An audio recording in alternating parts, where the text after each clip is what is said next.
السلام علیکم دوستو، آج کی ویڈیو میں آپ کو بتاؤں گا کہ آپ نے اپنے پودوں کو پانی کس طریقے سے دینا ہے۔ غلط طریقہ کیا ہے، صحیح طریقہ کیا ہے، درست طریقہ کیا ہے، جس کی وجہ سے آپ کا پودا ہیلتھی ہوگا، آپ کے جو اس کو پھل لگیں گے، پھول لگیں گے، وہ بھی بہترین ہوں گے، اس کی نشوونما اچھے طریقے سے ہوگی۔ اگر آپ یہ تفصیلی ویڈیو دیکھنا چاہتے ہیں تو آپ ہمارے چینل کو سبسکرائب کیجیے، ویڈیو کو لائک کیجیے، شیئر کیجیے، بیل آئیکن کو ضرور دبائیے اور ویڈیو آپ نے دیکھنی ہے مکمل، تاکہ آپ کو میں صحیح طریقے سے صحیح طریقہ بتا سکوں۔ تو میرے دوستو، آپ نے کیا کرنا ہے، غلط طریقے کے پہلے میں آپ کو نقصان بتا دوں، اس کے 4 سے 5 نقصان ہو سکتے ہیں۔ غلط طریقے سے اگر آپ پانی اپنے پودوں کو دیں گے تو یہ جو زمین کی سطح آپ کو نظر آ رہی ہے، یہ زمین کی سطح سخت ہو جاتی ہے، اس کے اندر سختی آ جاتی ہے۔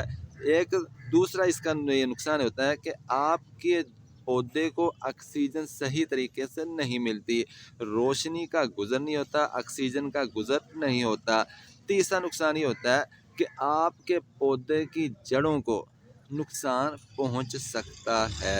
اور چوتھا نقصان یہ ہوتا ہے کہ آپ کے پودے کی نشو و نما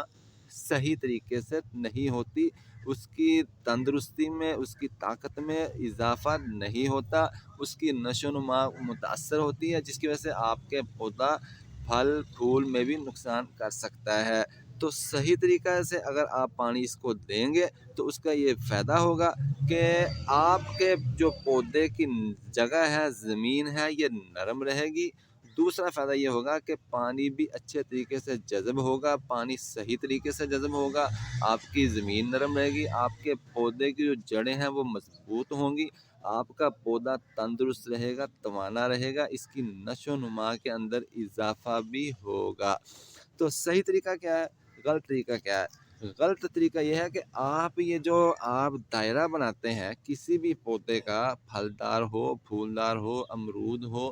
انار ہو یا انجیر ہو، کوئی بھی پودا ہے، اگر آپ اس کا یہ دائرے کو سارے پانی سے بھر دیتے ہیں، سارے دائرے کے اندر ساری زمین کو، اس کی سطح کو کور کر دیتے ہیں، تو پھر آپ کے پودے کو آکسیجن مناسب مقدار پہ نہیں ملتی، اس کو آکسیجن کا گزر نہیں ہوتا، کیونکہ زمین سخت ہو جاتی ہے۔ تو اس طریقے سے اگر آپ اس کو پانی دیں گے کہ یہ ساری سطح کو آپ پانی سے بھر دیں گے تو یہ زمین کی سطح سخت ہو جاتی ہے، اس میں نرمائی نہیں رہتی، پانی اچھے طریقے سے جذب نہیں ہوتا، اور جڑوں کو نقصان بھی پہنچ سکتا ہے۔ تو اس طریقے سے آپ نے یہ جو مین تنا نظر آ رہا ہے نا، آپ نے اس مین تنے کے ساتھ آپ نے مٹی لگا دینی ہے اس طریقے سے، کیونکہ جب بارشیں ہوتی ہیں، پانی زیادہ آتا ہے، طوفان آتا ہے، آندھی آتی ہے، تو پھر آپ کا پودا یہاں سے اپنی جڑوں سے ہل بھی سکتا ہے۔ یہ اگر اس کا تنا مضبوط نہیں ہوگا، اس کو سپورٹ مٹی کی نہیں ملے گی، تو پھر زیادہ پانی کو یہ جذب کر لیتا ہے، پانی یہاں پہ کھڑا ہو جاتا ہے، آپ کے پودوں کے جو مین جڑیں ہیں وہاں اس کو نقصان پہنچ سکتا ہے۔ تو جب بھی آپ اپنے پودوں کو پانی دیں تو پوری سطح کو آپ نے کور نہیں کرنا، یہ جو مین سطح ہے اس کو آپ نے تھوڑا سا مٹی کے ساتھ اس کو اونچا کر دینا ہے، تاکہ یہاں پہ پانی جمع نہ ہو، اور یہاں سے پانی کا گزر ہوتا رہے آہستہ آہستہ، آپ کی مٹی بھی نرم رہے گی